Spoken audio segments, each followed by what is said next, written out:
Pensemos entonces que efectivamente se cumplen estos supuestos, los cuatro supuestos que planteamos recién, y que podemos pensar que estos errores son normales centrados en cero con varianza desconocida sigma cuadrado y que son independientes entre sí, y habiendo visto que eso nos determina que la variable aleatoria y condicional a x es una normal que está centrada en el valor predicho por el componente lineal de nuestro modelo con varianza sigma cuadrado, vamos a ver que si yo quiero hacer inferencias sobre el parámetro, sobre el estimador del parámetro beta 1, vamos a poder determinar exactamente cuál es la distribución del estimador. Entonces, repasemos un segundo cómo era la expresión matemática del estimador del parámetro beta 1 de la pendiente. Y era básicamente una cuentita muy sencillita que se semejaba mucho a la correlación entre y x. Y haciendo unas cuentitas, uno puede ver que en el fondo, como nosotros sabemos la distribución que tiene y condicional a x, me conviene escribir a esta expresión en términos de y, porque todo lo demás que dependa de x, yo lo voy a considerar constante, porque ese fue uno de los supuestos que hacemos. Pensamos que siempre estamos condicionando las x que son constantes, que no son aleatorias. Entonces, yo puedo terminar escribiendo esta expresión como básicamente una suma de n elementos que en términos de y son constantes, los voy a llamar c sub i, multiplicados por y sub i. Entonces, el beta 1 sombrero se puede pensar como una combinación lineal de los valores de y sub i ponderados por valores que solamente dependen de x y no dependen de y.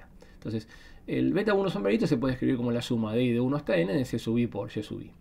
¿Y cuál es la gracia de esto? La gracia de esto es que como yo tengo la distribución, estas son variables aleatorias con distribución conocida, condicional a x siempre, por supuesto, es muy fácil calcular la distribución de esto, porque simplemente es una suma de variables aleatorias normales, que por supuesto me va a dar para el estimador de beta 1 sombrero también distribución normal, donde la media de esta distribución va a ser el parámetro beta 1, el verdadero valor del parámetro, con una varianza que la voy a poder calcular y que es esta expresión que está acá, que básicamente depende a grandes rasgos de la varianza desconocida del error y la variabilidad que tienen los datos en términos de su covariable.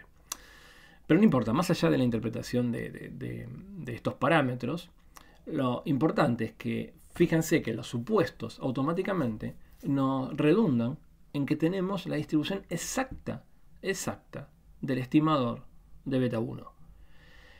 De nuevo, vamos a pensar un poquitito qué quiere decir esto. ¿Qué quiere decir que nuestro estimador sea una variable aleatoria? Bueno, es que nuestro estimador, si nosotros creemos en los supuestos del modelo, o seguimos este jueguito de pensar que los supuestos tienen sentido, dado que y es una variable aleatoria, y el estimador en el fondo es una combinación lineal de variables aleatorias, es lógico que nuestro estimador sea una variable aleatoria.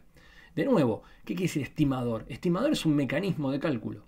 O sea, lo que estamos diciendo acá, de una manera más plana y sencilla, si nuestro mecanismo de cálculo no es más que una combinación lineal ponderada de y puedo pensar que y es una variable aleatoria, entonces nuestro mecanismo, este mecanismo también es una variable aleatoria. Y es una variable aleatoria que con algunos supuestos que yo les traté de convencer que no eran demasiado estrictos, les puedo conocer su distribución exacta.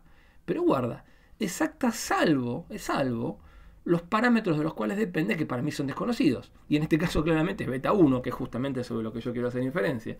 Y el sigma cuadrado, que es una medida de incertidumbre que viene propia sumada al ruido, que es lo que desconozco en mi modelo.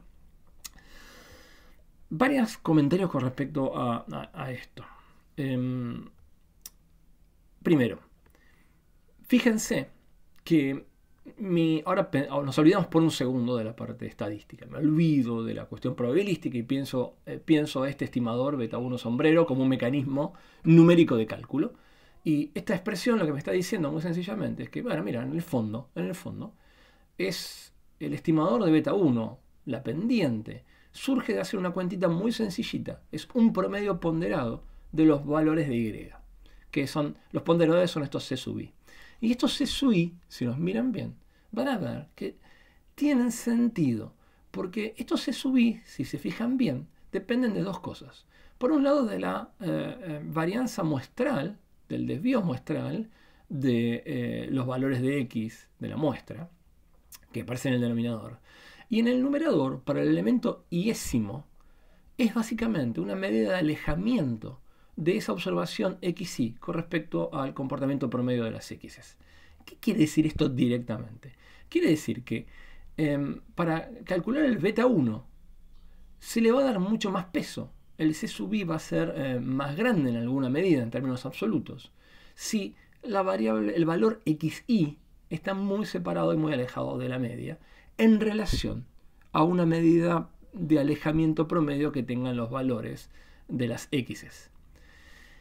Y esto es tremendamente importante, porque esto me está diciendo que en el fondo el mecanismo de estimación de la pendiente está fuertemente influido por los valores que se alejan del comportamiento medio de las predictoras.